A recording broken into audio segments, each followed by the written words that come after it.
The New Testament discusses the life, death, and resurrection of Jesus, as well as instructions for Christians and letters written specifically to churches in the first century.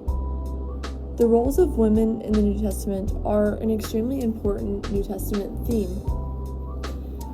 One example of how this can be seen is through the story of Mary and Martha. Jesus had come over to Mary and Martha's home, and he was there speaking with Mary.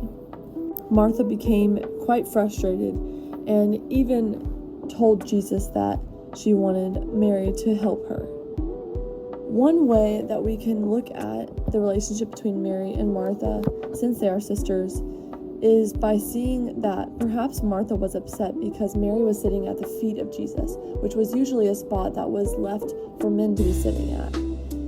If the town had seen that Mary was at the feet of Jesus, they could have grown uncomfortable with the situation and gone to speak about it behind their backs. Martha was concerned, potentially, that the town would judge her and outcast her because she allowed her sister to sit at the feet of Jesus. This story breaks the social norms as well as the cultural norms. Usually, women were forced to sit away from the men and were not allowed to be sitting at the feet of important figures. However, this story shows that Jesus was not afraid to break social norms. Another way we might look at the roles of women in the New Testament is through the lives of Lydia and Chloe. Paul discusses disciples and co-workers that are women who are in mission with him. He values them just as much as he values the men that are his disciples and co-workers.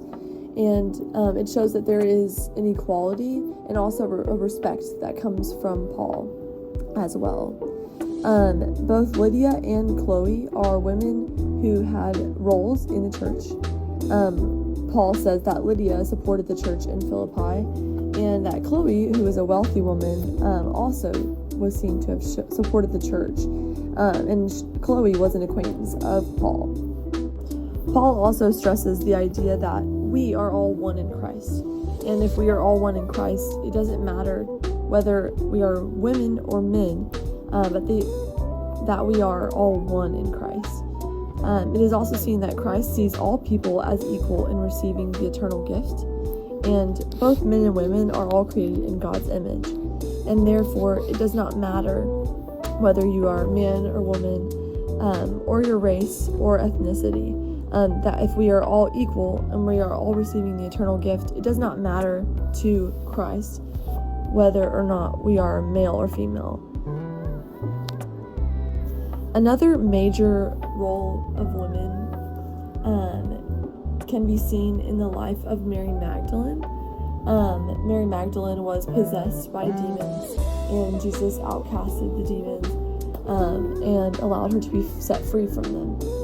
Mary Magdalene was also the first to have discovered Jesus, the resurrected Jesus, and was entrusted to proclaim his resurrection to the other disciples. This is a huge moment in time where we can see how there is inequality in Jesus' eyes in gender, and it shows that a woman's testament in this case was trustworthy, whereas in the society at the time, a woman's testament was less trusted compared to a man's testimony in Jewish law. So in this society and in the cultural time period, women were usually not taken for their word, and they usually were less trusted when it came to proclaiming big news.